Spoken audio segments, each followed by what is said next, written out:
ઓમ શાંતિ. ગુજરાત ગૌરવ ગ્રુપના તમામ ભાઈ બહેનોને અમારા ઓમ શાંતિ પ્રણામ.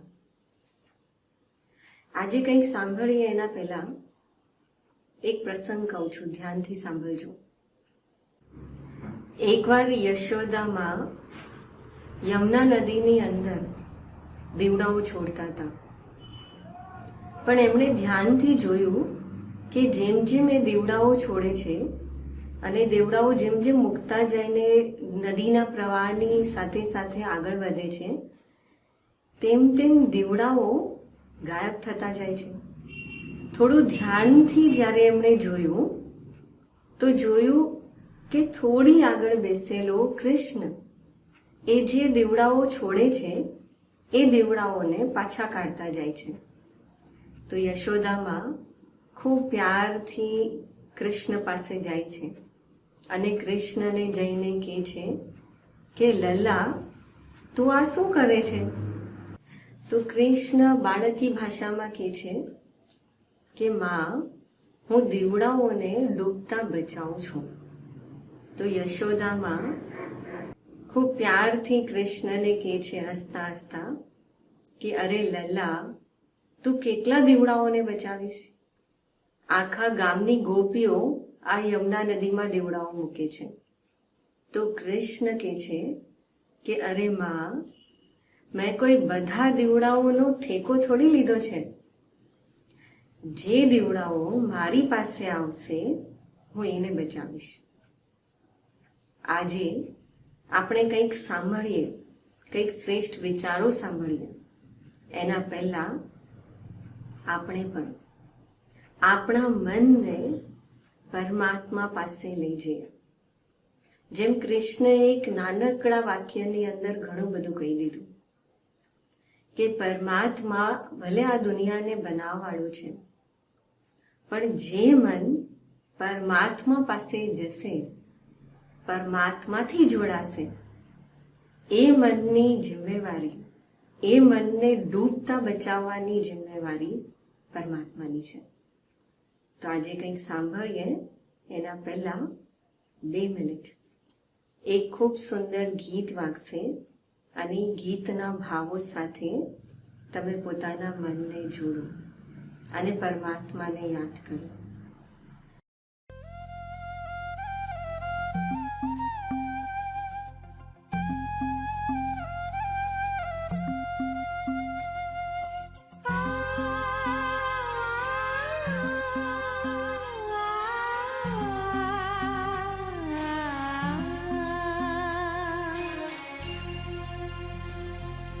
प्रभु से मिला है जीवन, प्रभु को कर दे अर्पण.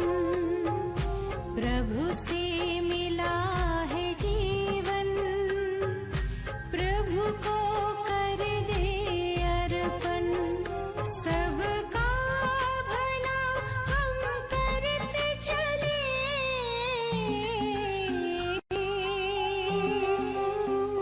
सबका भला हम करते चले. हर्षित हो धरा गगन, बस उसका कहना माने, फिर सब कुछ वो ही जाने. बस उसका कहना माने, फिर सब कुछ वो ही जाने. प्रभु से मिला है जीवन, प्रभु को कर दे अर्पण.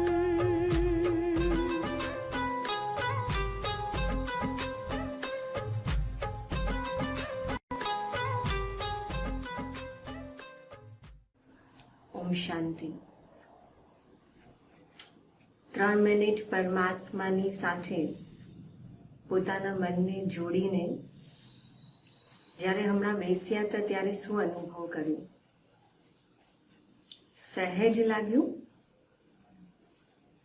કે મનને પરમાત્મા પાસે લઈ જતા પણ મન ક્યાં ભટકીને આવ્યું. તમે અનુભવ કર્યો હશે કે આપણે જ્યારે દેશમાં જતા હોઈએ છીએ, દેશમાં ઘણી ઘણી લાઈટ જતી હોય છે, તો એના માટે આપણે શું કરીએ છીએ? તમે જોયું હશે કે ઘણી જગ્યાએ જનરેટર રાખવામાં આવે છે અને જ્યારે પણ લાઈટ જાય તો એ જનરેટર ઓટોમેટિક લાઈટ ઓન કરી દે અને ઘરમાં અંધારું થવા ન દે. વિચાર કરો કે આ સાયન્સના યુગમાં પણ આજે આપણે જનરેટર બનાવી નાખ્યા. પણ ક્યારેક વિચાર આવે કે સાચે શું એવું જનરેટર આપણી પાસે જીવનમાં હોય તો?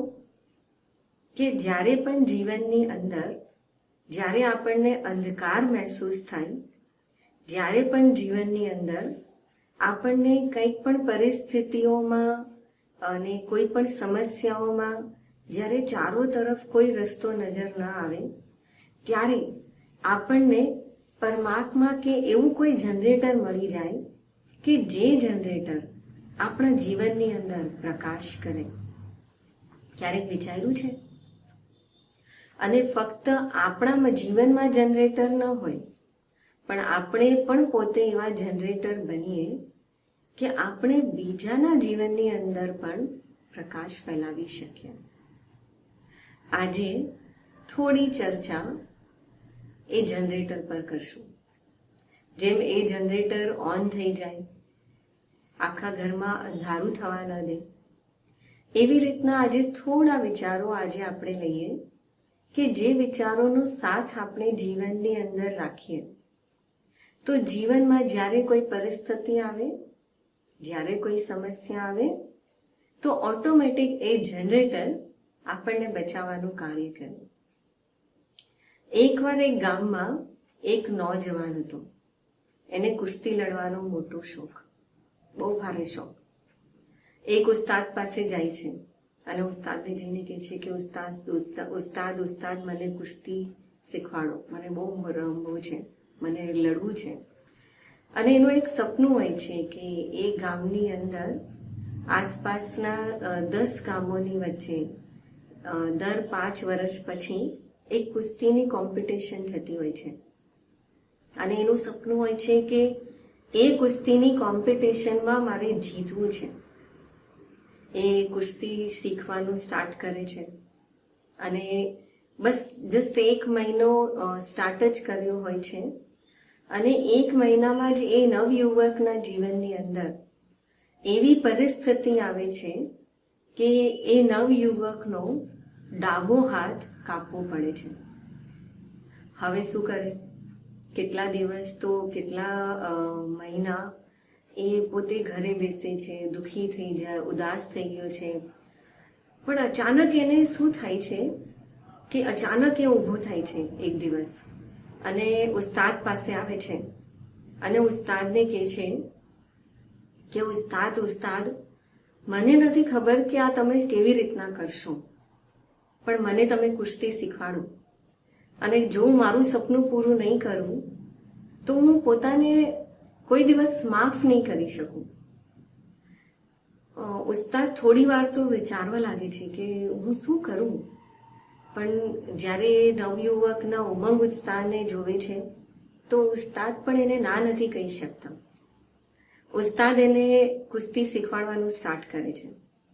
1 દિવસ થયો, 2 દિવસ થયો, 3 દિવસ થયા, 1 મહિનો થયો અને 1 મહિનામાં પણ એ જે ઉસ્તાદ છે એને એક જ દાવપેચ શીખવાડે છે. એ નવયુવકને ખબર નથી પડતી કે ઉસ્તાદ આગળ કેમ નથી વધતા. અને એમ કરતા કરતા આખરે એ દિવસ આવી ગયો, એ કોમ્પિટિશનનો દિવસ. હવે જ્યારે એ કોમ્પિટિશનનો દિવસ આવ્યો અને એ ગામના અખાડામાં જ્યારે કુસ્તી લડવા માટે જાય છે, એક પછી એ પોતાના કોમ્પિટિટરને હરાવતો જાય છે. જેમ જેમ એ પોતાના કોમ્પિટિટરને હરાવતો જાય છે એને ખબર નથી પડતી, પણ એ જીતતો જાય છે અને આખરે એ કોમ્પિટિશનની અંદર એ જીતી જાય છે. પણ હજી પણ એને ખબર નથી પડી કે આખરે એ જીત્યો કેવી રીતના. ભાગતો ભાગતો ઇનામ લઈને ઉસ્તાદ પાસે આવે છે અને ઉસ્તાદને કહે છે અને ચરણોમાં ઇનામ મૂકે છે અને જે મેં ગુરુના ચરણોમાં ઇનામ મૂકે છે અને ખુશીથી ગુરુને નમન કરે છે અને ગુરુને કહે છે કે હું તમને એક પ્રશ્ન પૂછવા માંગુ છું. ઉસ્તાદ કહે છે મને ખબર છે તું શું પૂછવા માંગે છે. કે છે હા. નવયુવક કહે છે બોલો.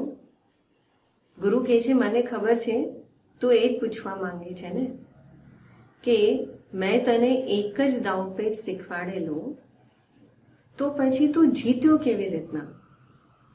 તો નવયુવક કહે છે હા ગુરુજી હું એ જ પૂછવા માંગુ છું કે ભલે હું જીતીને તો આવ્યો પણ હું જીત્યો કેવી રીતના એ મને નથી ખબર. બસ ગુરુ કહે છે કે વાસ્તવિકતામાં મેં તને જે દાવપેચ શીખવાડ્યો અને જેમાં તું પારંગત થઈ ગયો હતો એ દાવપેચની એક વિશેષતા છે કે એ દાવપેચમાં જ્યારે તું સામેવાળાને પાડી નાખે છે અને તું જ્યારે પાડી નાખે છે અને જ્યારે એને ઊભા થવું હોય છે પાછું તો એને ઊભા થવા માટે તારા ડાબા હાથનો આધાર લેવો પડે. તો જ્યારે તું સામેવાળાને પાડી નાખતો હતો તો એ જે સામેવાળો વ્યક્તિ છે એને ઊભા થવા ડાબો હાથનો આધાર લેવા માટે એ તારો ડાબો હાથ ગોત્યા કરતો હતો પણ તારા પાસે તો તારો ડાબો હાથ છે જ નહીં. અને એટલે જે સામેવાળો કોમ્પિટિટર હતો એ ડાબો હાથ ગોત્યા કરતો પણ એ ડાબો હાથ મળતો જ નહીં અને તું જીતી જતો. કહેવાનો ભાવાર્થ કે એ જે નવયુવક છે એ નવયુવક વાસ્તવમાં આપણે છીએ અને એ જે ઉસ્તાદ છે એ ઉસ્તાદ પરમાત્મા છે. જે મેં નવયુવકનું સપનું ઘણું મોટું હતું, એણે મહેનત પણ શરૂ કરી દીધી હતી પણ એક પરિસ્થિતિ આવી અને પરિસ્થિતિ કોઈ સાધારણ નહોતી.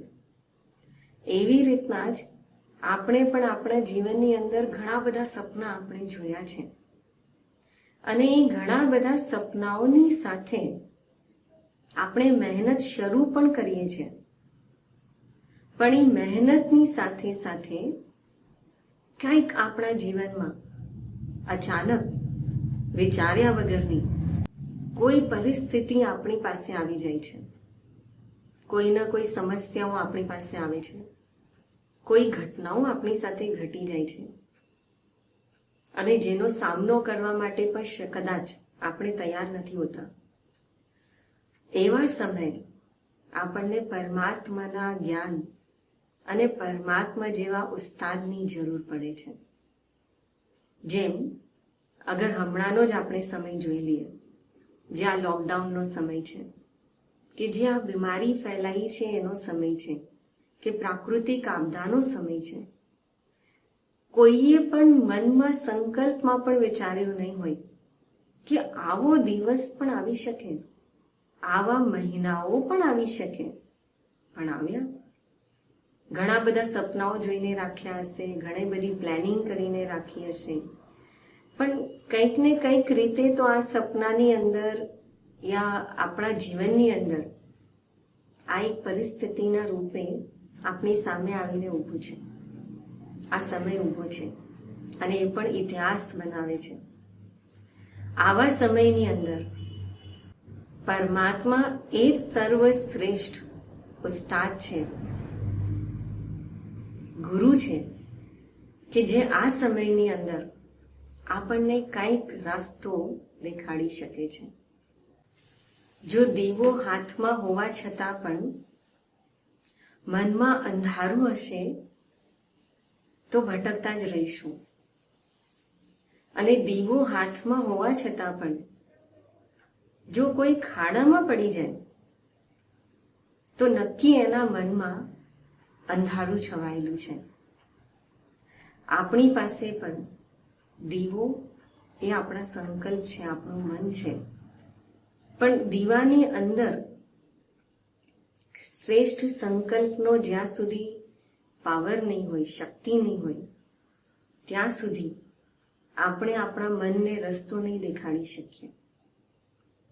અર્થાત જેમ એક નાનું બાળક જ્યારે આ દુનિયામાં જન્મ લે છે તો એને શારીરિક શક્તિ જોઈએ છે, અને એટલે જ મા બહુ પ્યારથી બાળકને એ વસ્તુ ખવડાવે પીવડાવે કે જેનાથી એનું શરીર તંદુરસ્ત બને. જેમ જેમ એ બાળક મોટું થાય તેમ તેમ એ બાળકને માનસિક શક્તિની જરૂર પડે છે, એના મનના વિકાસની, આસપાસની બધી વસ્તુઓને સંબંધોને ઓળખવા, અને એટલા માટે એને મનની શક્તિ, માનસિક શક્તિની જરૂર પડે છે. પણ જેમ જેમ એ બાળક હજી મોટું થાય છે, સ્કૂલમાં જાય છે, તેમ તેમ એને બૌદ્ધિક શક્તિનો પણ એનો વિકાસ થવો જોઈએ. પણ જીવનની અંદર શું ફક્ત શારીરિક શક્તિ, માનસિક શક્તિ અને બૌદ્ધિક શક્તિના આધારે જીવનમાં સફળતા પામી શકશું? નહીં. અને એટલા માટે જ આપણે જ્યારે પણ કોઈ પણ શુભ કાર્ય શરૂ કરીએ, નવી ગાડી લઈએ, નવું ઘર લઈએ, નવી ઓફિસ શરૂ કરીએ, ત્યારે પરમાત્માને યાદ કરીએ છીએ, ભગવાનને યાદ કરીએ છીએ. અને એનો પાછળ ભાવાર્થ એક જ હોય છે કે આપણે જે પણ કાર્ય શરૂ કરીએ છીએ એ કાર્યની પાછળ, એ કાર્યની અંદર ભલે કોઈ પણ અડચણ આવે, પણ પરમાત્મા આપણને રાહ દેખાડે, રસ્તો દેખાડે. પરમાત્માએ મનુષ્યોને બનાવ્યા, શરીર બનાવ્યું, બહુ સુંદર બનાવ્યું છે માનવ દેહ. અને આ માનવ દેહની અંદર ચૈતન્યતા એમણે બક્ષી છે.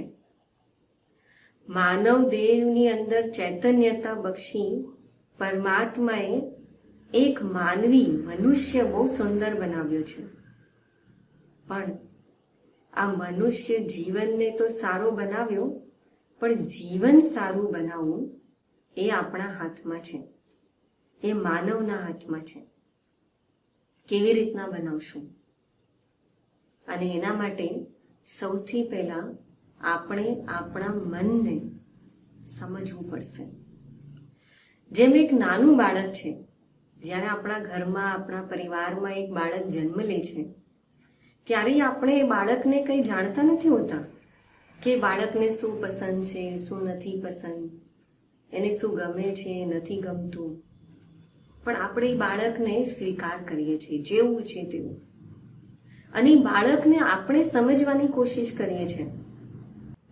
એ બાળકનો સૂવાનો સમય, એ બાળકનો ખાવાનો સમય, એ બાળકનો રમવાનો સમય, કેવી રીતના આપણે પ્યારથી એ સમજી જતા હોઈએ છીએ. અને નોર્મલી આપણે કહેતા હોઈએ છીએ કે હવે છે ને આનો સૂવાનો સમય થઈ ગયો છે, હવે આને ભૂખ લાગી છે, આનો ખાવાનો સમય થઈ ગયો છે.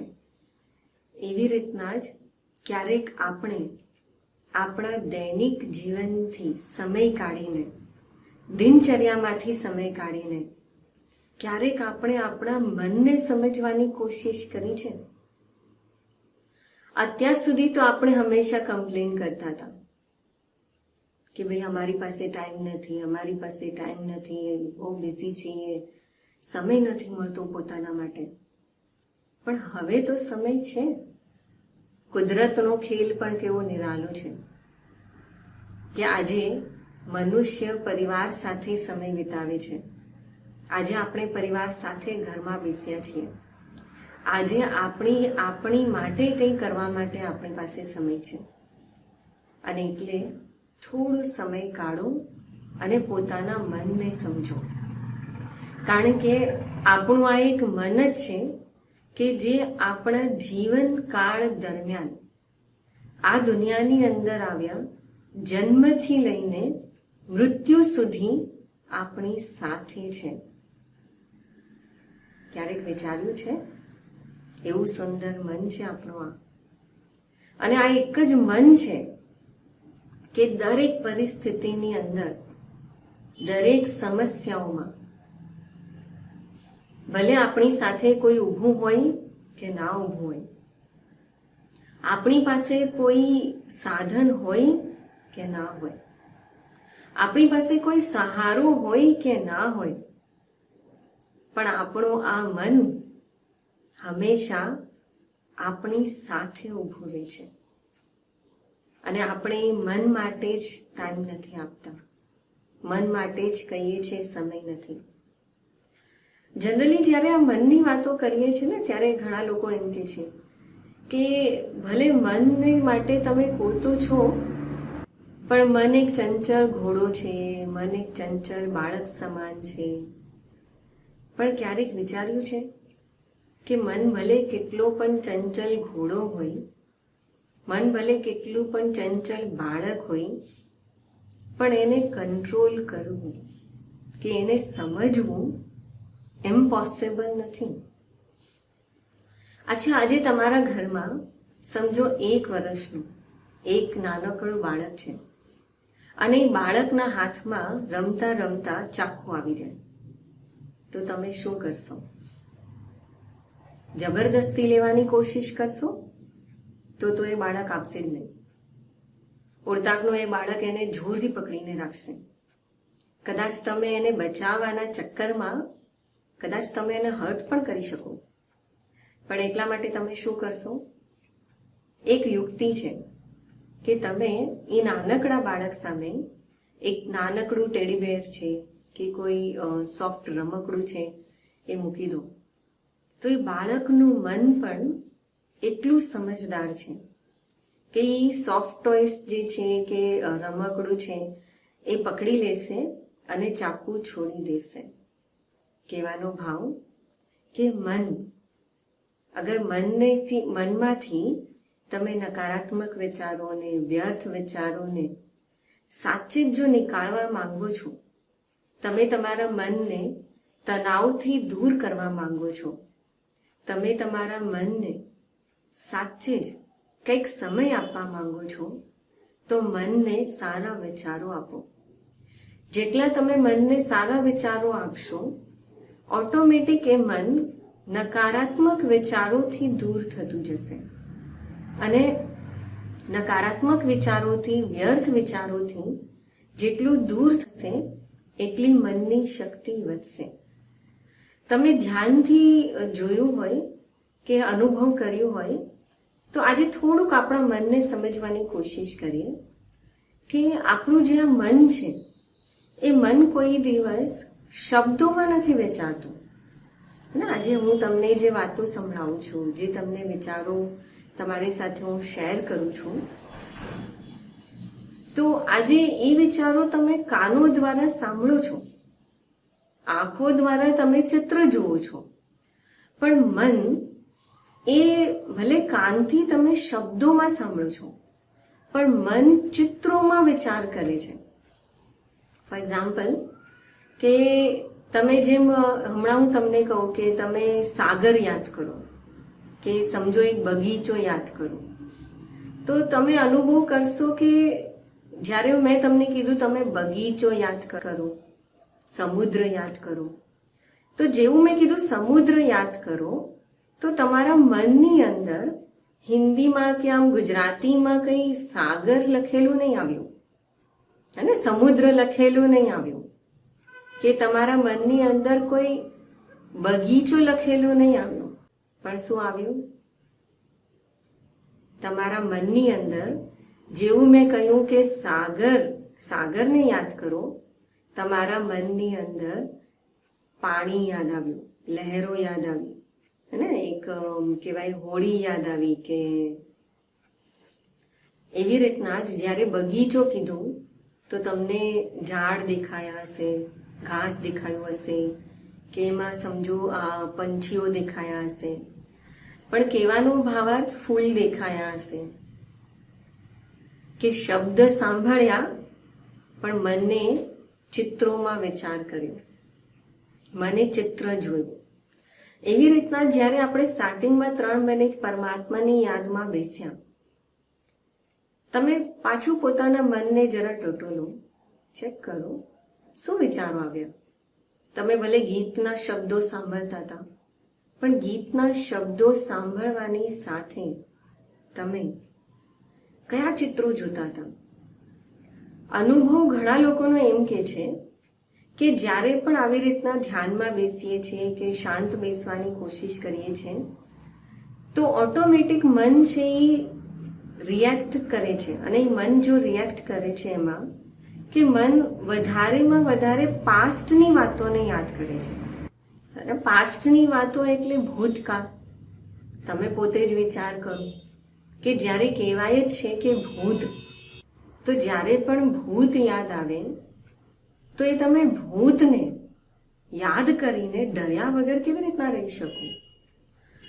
અને સેકન્ડ થોટ કે કેટલાક લોકો એમ કહેતા હોય છે કે અમને ભવિષ્યના વિચારો આવતા હોય છે કે ભવિષ્યમાં શું થશે, ભવિષ્યમાં કેવી રીતના કરશું, શું થશે, કે ભવિષ્યની ચિંતા થતી હોય છે. પણ આપણે વર્તમાનમાં ઓછા હોઈએ છીએ હંમેશા. કહેવાય છે કે વર્તમાન જે છે એ ગિફ્ટની સમાન છે. જે પાસ્ટ છે એ એક હિસ્ટ્રી છે. તમે આજે જે હમણાં બેસીને જે સાંભળો છો, હું તમને જે સંભળાવું છું કે આપણે જે શેર કરીએ છીએ, જસ્ટ 1 સેકન્ડ પછી કે 1 મિનિટ પછી આ જ વસ્તુ એ આપણું ભૂતકાળ બની જશે. અને આજે હમણાં તમે જેટલું ધ્યાનથી સાંભળશો, અગર જો એ તમે ધ્યાનથી સાંભળશો તો એનો ફાયદો તમને ભવિષ્યમાં થશે કે તમારી ભવિષ્યની કે કોઈ ચિંતાઓ છે કે કોઈ સમસ્યા છે, તમને એનું સમાધાન કદાચ મળી જાય. પણ આજે હમણાં અહીંયા બેસ્યા જો તમે પાસ્ટને યાદ કરો કે તમે ભવિષ્યની ચિંતા કરતા હો તો તમારા હાથમાં કંઈ નથી. કારણ કે તમે કંઈ કરી શકો છો, તમારી જે એકચ્યુઅલી શક્તિ છે એ તો હમણાં જ છે, વર્તમાનની તાકાત છે. અને વર્તમાનની તાકાતને, વર્તમાનની શક્તિને તમે ભૂતકાળને યાદ કરીને ઓલરેડી વેસ્ટ કરો છો. કારણ કે જે વસ્તુ થઈ ગઈ એને તો આપણે યાદ કરીને કંઈ ચેન્જ નથી કરી શકવાના. અને જે ભવિષ્ય છે એ ભવિષ્ય પણ મારું આજના ઉપર ડિપેન્ડ છે. અને જેમ ફોર એક્ઝામ્પલ કે બોર્ડ એક્ઝામ આપવા વાળું જે વિદ્યાર્થી છે એ વિદ્યાર્થીને ખબર છે કે એક્ઝામ છે 12 મહિના પછી છે, પણ એ 12 મહિના પછી એક્ઝામ છે એ પણ ફક્ત 3 કલાક એ એક્ઝામ માટે આજે બેસીને વાંચે છે. કારણ કે એનું વર્તમાન જે આજે છે એ એને વાંચવાનું કર્તવ્ય કહેવામાં આવે છે. અને દરેક કર્મ અને દરેક સમય એ એકબીજા સાથે સંકળાયેલા છે. જો કર્મ અને સમયને અગર આપણે અલગ કરવા જશું કે તમે અલગ કરીને ચાલશો કે ચલાવશો તો એનું ફળ કે એનું રિઝલ્ટ કંઈ નહીં મળે. જેમ કહેવાય છે કે દરેક મનુષ્ય જીવનની અંદર કે જે એક બાળપણનો સમય હોય છે એ હંમેશા ભણવાનો હોય છે, ભવિષ્યને વિચાર કરીને આજના સમયની અંદર એ ભણે, સારા માર્ક્સ લાવે, તો એ સમય કે છે. પણ ક્યારેક એવું થાય છે કે કેટલાક બાળકો છે એને ભણવાનું ગમતું નથી હોતું ને પૈસા કમાવાની લાલચ આવી જાય છે અને એ વિચારે છે કે નહીં મારે તો ભણવું નથી, મારે પૈસા કમાવા છે. અને બસ થોડું ઘણું જે ભણ્યું ગણ્યું ને પૈસા કમાવામાં લાગી જાય છે. પણ એ વ્યક્તિની જીવનની અંદર, એ બાળકની જીવનની અંદર જ્યારે 25-30 વર્ષનો જે સમય આવે છે અને એ 25-30 વર્ષની સમયની અંદર જ્યારે એ બાળકને એકચ્યુઅલ કમાઈ કરવાનો સમય આવે છે, નોકરી કરવાનો સમય આવે છે, પણ ત્યારે એને વિચાર આવે છે કે કદાચ મેં ભણવાના સમયે થોડું ધ્યાન આપ્યું હોત અને થોડું સારી રીતે ભણ્યું હોત તો વધારે સારું થાત. પણ એ સમયે શું કરી શકશે? કંઈ નહીં. અને પશ્ચાતાપ સિવાય એની પાસે હવે કાંઈ નથી. તો પણ એક સમય છે કે જે કમાઈ કરે છે એ કમાઈને એ પોતે સારી રીતે યુઝ કરે અને બચાવે અને કંઈક બચાવીને જમા પણ કરે. પણ એ જમા નથી કરતો. એને થાય છે કે ભાઈ હું તો કમાઉં છું, મારી કમાઈ છે, ખાઓ પીઓ મોજ કર. અને એ કરતા કરતા એક સમય આવે છે સિનિયર સિટીઝન, જ્યારે એનો રિટાયરમેન્ટ છે.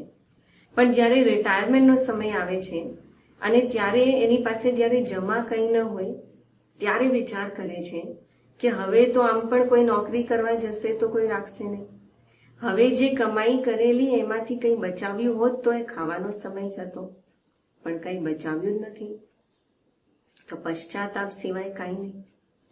તો પણ હજી એની પાસે ટાઈમ છે, સમય છે, શક્તિ છે, હાથ પગ થોડા ચાલે છે. એ પોતાના જીવનના અનુભવથી થોડું ઘણું કંઈ પણ શીખીને કે શીખવાડીને જીવનની અંદર પોતાના સંબંધોને સમય આપી શકે, થોડું પોતાના પરિવારને સમય આપે. પણ સમજો એ પરિવારને પણ સમય નથી આપતો અને ધીરે ધીરે પાછો એના જીવનની અંદર એ પશ્ચાતાપનો સમય. અને એક સમય આવે છે કે જ્યારે હવે એના હાથ પગ આંખ કાન બધા ઢીલા થઈ ગયા છે અને હવે બસ બેસીને ખાવાનો સમય, યા એમ કહેવાય કે ભગવાનને યાદ કરવાનો સમય. પણ જીવનભર જ્યારે ભગવાનને યાદ જ નહીં કર્યું તો હમણાં ભગવાનની યાદ કેવી રીતના આવશે? પશ્ચાતાપ. જીવનની શરૂઆત જેણે પશ્ચાતાપથી કરી એનો જીવનનો અંત પણ પશ્ચાતાપથી જ થવાનો. અને એટલા માટે કહ્યું કે જ્યારે એક ખેડૂત પણ ખેતરમાં જ્યારે એને બીજ વાવવાના હોય ત્યારે એ ખેડૂત પણ જોવે છે કે કઈ મોસમ ચાલે છે અને એના હિસાબે જે પણ ઋતુ ચાલતી હોય, વરસાદ ચાલે, ઉનાળો ચાલે, શિયાળો ચાલે, એના હિસાબે ખેતરમાં બીજ વાવે છે અને એ બીજનું ફળ મળે છે. એવી રીતના આપણા જીવનની અંદર કયો સમય ચાલે છે અને મારી વર્તમાનની શક્તિને કેવી રીતના અને કઈ રીતે યુઝ કરવી એ વિચારવાનો સમય છે. કહેવાય છે કે જીવનની અંદર કોઈ દિવસ પણ સાંજ નથી આવતી. એક બહુ સારી કહાવત કે છે, કહેવાય છે જાગ્યા ત્યાંથી સવેરા. તો જાગ્યા ત્યાંથી સવેરા અર્થાત કે જ્યારે જાગ્યા ત્યારે સવાર, કે હજી પણ મોડું નથી થયું, હજી પણ આપણી પાસે આપણો સમય છે. શરીરની અંદર કામ કરવાની, પરિવર્તન કરવાની તાકાત છે. અને એટલે આજથી આપણે પોતાની માટે લક્ષ્ય લેશું કે જ્યારે પણ જે પણ કર્મ કરશું એ કર્મને ધ્યાનથી કરશું. ધ્યાનનો અર્થ કે સમજદારી.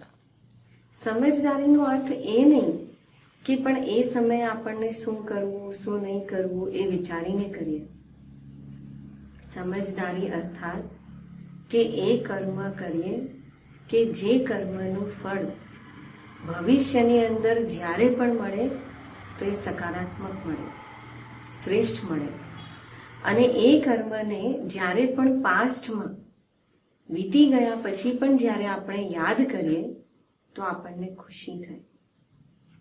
અર્થાત કે એ કર્મ કરીએ જેનાથી આપણને દુઆઓ મળે, જેનાથી આપણને આશીર્વાદ મળે અને જે આત્માની સાચી કમાઈ છે. અને એટલા માટે જેમ શરૂઆતમાં આપણે જોયું કે ખાલી શારીરિક શક્તિ, માનસિક શક્તિ, બૌદ્ધિક શક્તિ એનાથી જીવન ચલાવી ન શકાય, પણ જીવનની અંદર આધ્યાત્મિક શક્તિનું પણ મહત્વ છે. અને એ જ આધ્યાત્મિક શક્તિઓને આપણે 4 વસ્તુઓ માટે યુઝ કરશું. એક, જ્યારે પણ મનની અંદર કોઈ પણ વીતેલી વાતો આવે, પાસ્ટની વાતો આવશે, એને ફૂલ સ્ટોપ લગાડશું. જ્યારે બાળક ક્યારેક કોઈ નિબંધ લખે કે કોઈ સેન્ટેન્સ લખે છે અને એમાં જ્યારે ફૂલ સ્ટોપ લગાડે છે તો એનો અર્થ હોય છે કે વાક્ય કમ્પ્લીટ, પૂર્ણ વિરામ. પૂર્ણ વિરામ એટલા માટે કે જે ગયું એ ગયું, હવે એને આપણે યાદ કરીને રોયા કરવું, યાદ કરીને પશ્ચાતાપ કરવો, એનાથી કોઈ ફાયદો નહીં. એટલે પાસ્ટ જ્યારે પણ યાદ આવશે એને પૂર્ણ વિરામ. અને પોતાના મનને સમજાવીને, કાઉન્સેલિંગ કરીને પાછું થોડું વર્તમાનમાં લઈને આવીએ. કેટલાક લોકો હંમેશા કહેતા હોય છે કે પણ પાસ્ટને ભૂલવું બહુ મુશ્કેલ છે. મુશ્કેલ છે, પણ એટલું મુશ્કેલ પણ નથી.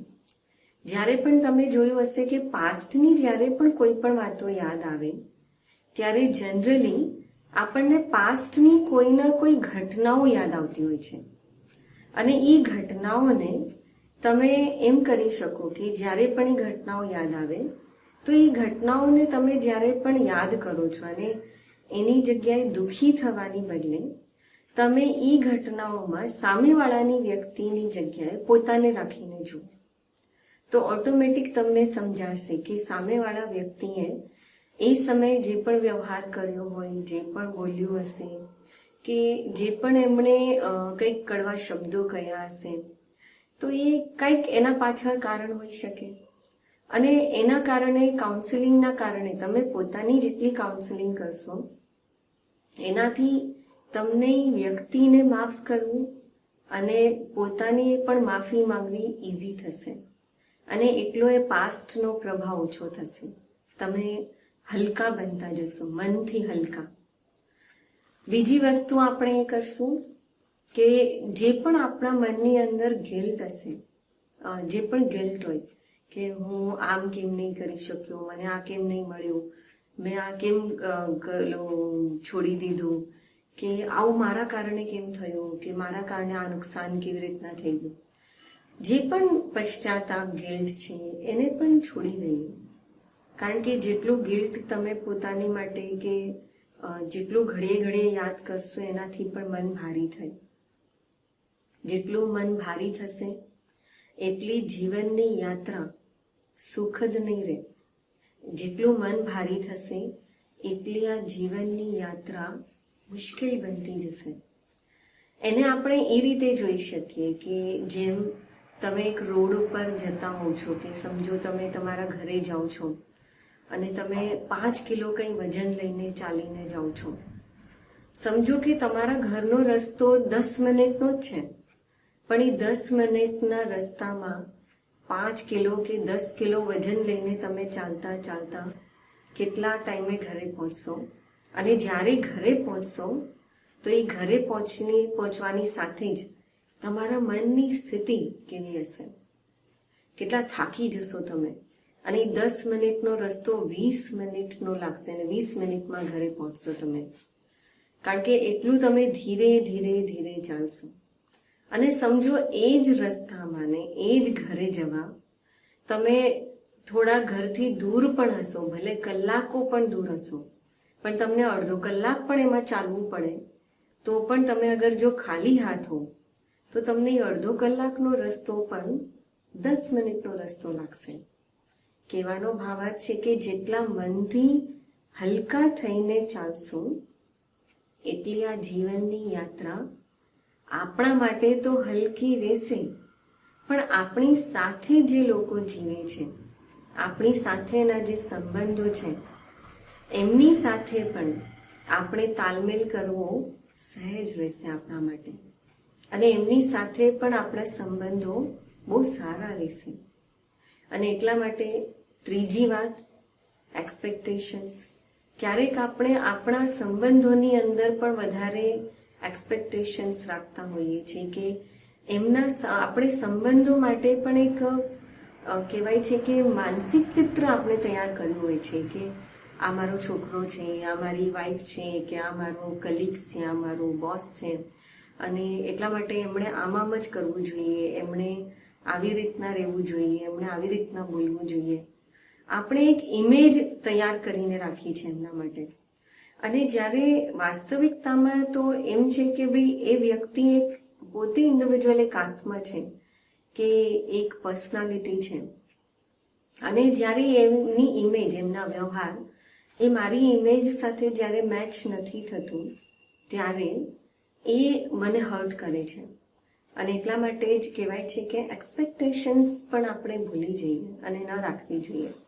એની બદલે તમે એને એક એક્ટરની રીતે જોઈ શકો છો કે જેમાં આખી દુનિયા જે છે એ એક રંગમંચ છે, એક સ્ટેજ છે અને આ સ્ટેજ ઉપર આપણે બધા એક એક્ટરની સમાન છીએ અને દરેક એક્ટરનો ડાયલોગ ઇન્ડિવિજ્યુઅલ અલગ અલગ છે, દરેક એક્ટરની એક્ટિંગ અલગ છે પણ યુનિક છે, દરેકનો પાર્ટ છે.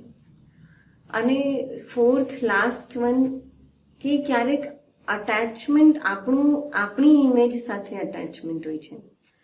આપણે આ જ્યારે દુનિયામાં આવ્યા તો કોઈ નામ શાન ડિગ્રી પોસ્ટ પોઝિશન કાંઈ લઈને નહીં આવ્યા, પણ તો પણ જ્યારે આપણે આવ્યા તો એક પછી એક કેટલા બધા ચહેરા આપણે પહેરતા ગયા.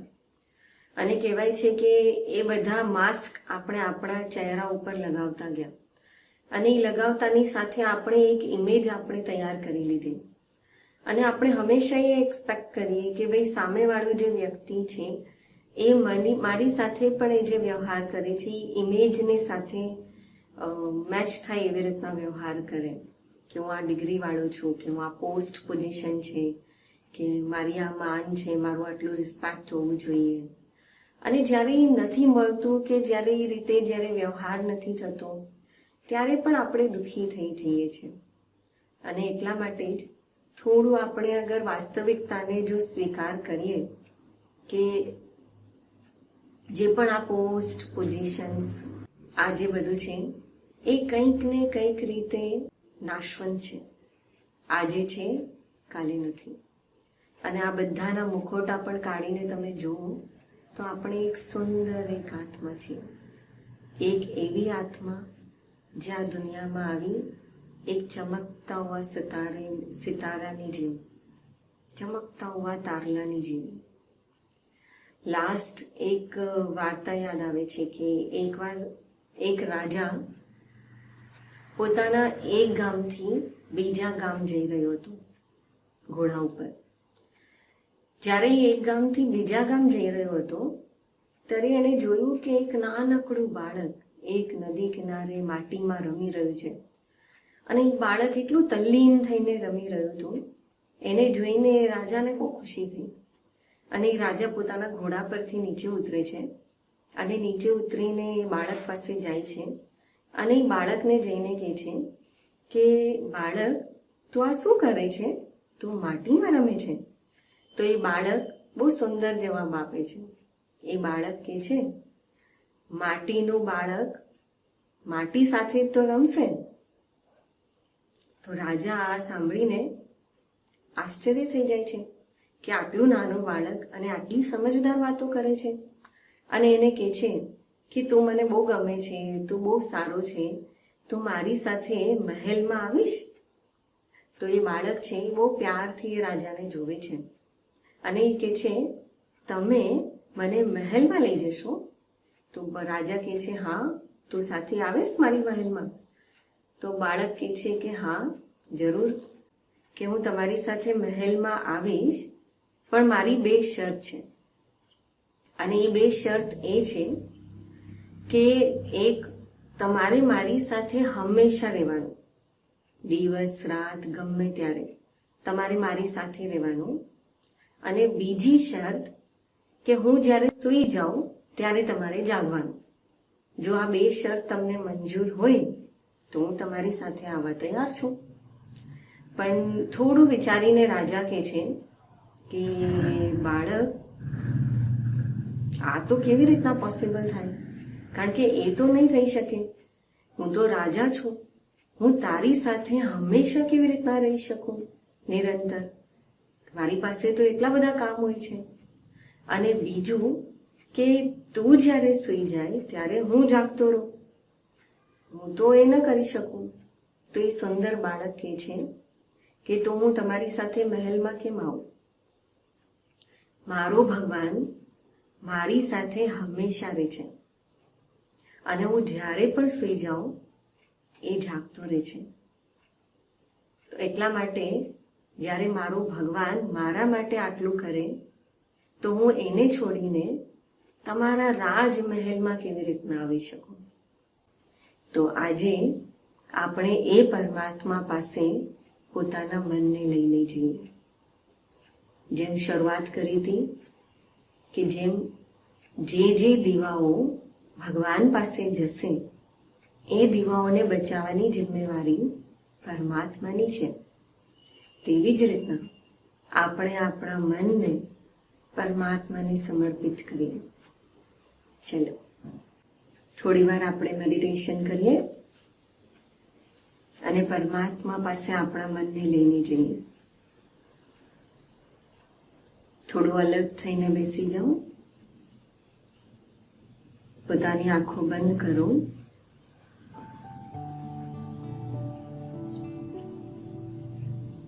અને હું જે વિચારો તમને આપતી જાઉં તેમ તેમ પોતાના મનને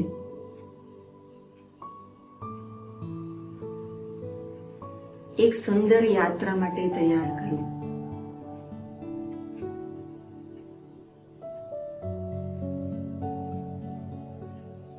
કેટલીક પળો માટે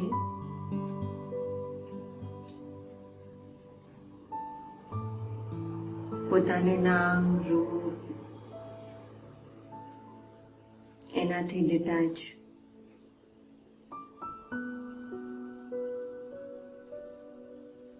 એક સુંદર ચમકતા હુઆ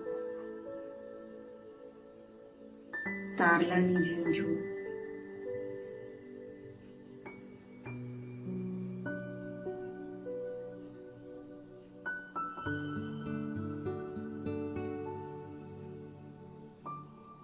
આ દુનિયાની અંદર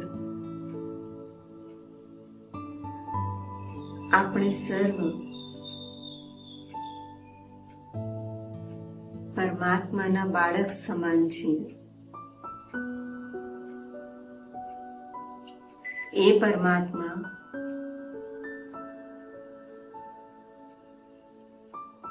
જે સર્વ શક્તિમાન છે, એ પરમાત્મા જે શક્તિઓના ભંડારી છે,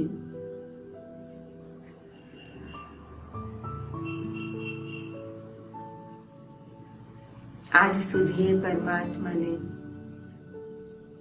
ત્વમેવ માતા ચ પિતા ત્વમેવ ત્વમેવ બંધુ ચ સખા ત્વમેવ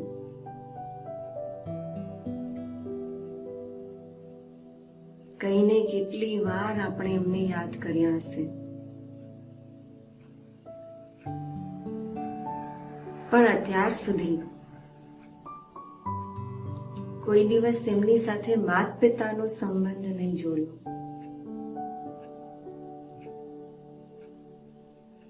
અત્યાર સુધી એમની સાથે એક મિત્ર સખાનો સંબંધ નહીં જોડ્યો.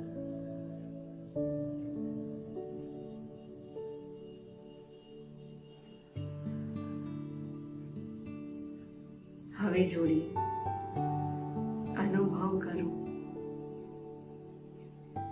આ જીવનની યાત્રાની અંદર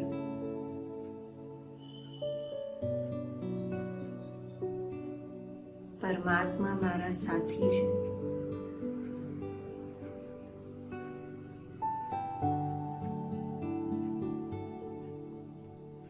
જેમ ફૂલો પાસેથી સુગંધ માંગવી નથી પડતી, સૂર્ય પાસે પ્રકાશ માંગવો નથી પડતો, પણ જેવું બારી ખોલીએ સૂર્યનો પ્રકાશ અંદર આવે છે. જેવું ફૂલ પાસે જઈએ ફૂલની સુગંધ આપોઆપ મળે છે. બસ અનુભવ કરો. જેવું આપણે આપણા મનને પરમાત્મા પાસે લઈને રહ્યા,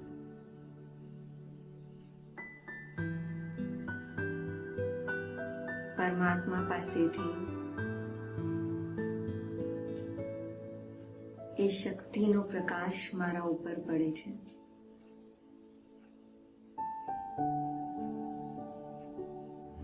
અત્યાર સુધી આપણે આપણા મનને હંમેશા બહારની દુનિયામાં બિઝી રાખ્યું. હવે થોડોક સમય કાઢો.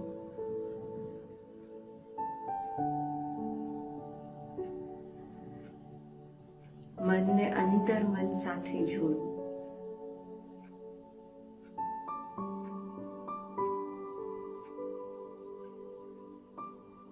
અને અંતર મનની અંદર અનેક છુપાયેલી શક્તિઓને બહાર કાઢો. અનુભવ કરો. અત્યાર સુધી જે કાર્ય આપણે નથી કરી શક્યા એ કાર્ય હવે કરી શકશો.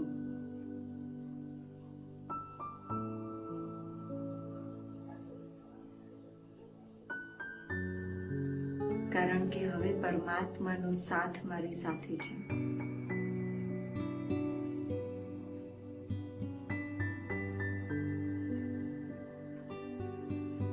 જેમ એક નાનકડા બાળકને ક્યારે શું જોઈએ છે, શું થાય છે, વગર કયે પણ માં સમજી શકતી હોય,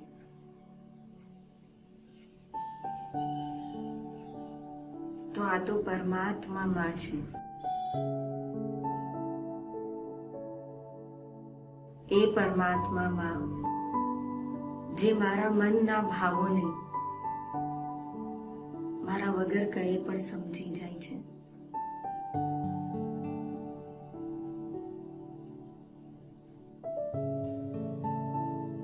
જે મારા મનના ભાવોને અનુભવી શકે છે અને એ પરમાત્મા પણ મને કદમ કદમ પર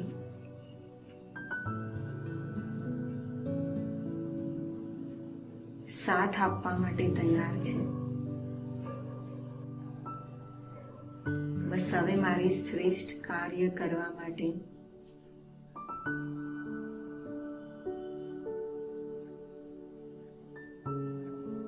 દ્રઢ સંકલ્પ કરવાની જરૂર છે.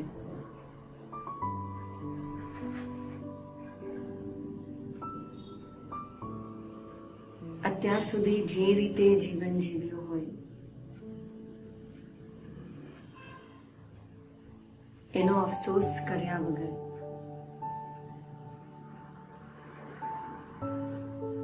હવે જેટલી પણ સમયની પૂંજી મારી પાસે છે એ સમયની પૂંજીને એવા કર્મમાં લગાડવી કે જે કર્મનું ફળ અનેક ગણા હોય, જે કર્મનું ફળ દુઆઓ હોય, જે મારા મનને હલકું કરે, જે મારા મનને શાંતિ આપે. અનુભવ કરો કે આપણે પરમાત્માની છત્ર છાયામાં બેસ્યા છે. પરમાત્માની દૃષ્ટિ આપણને શક્તિશાળી બનાવી રહી છે અને આપણું મન જેટલું શક્તિથી ભરપૂર થઈ રહ્યું છે એટલું જ હલકું થઈ રહ્યું છે.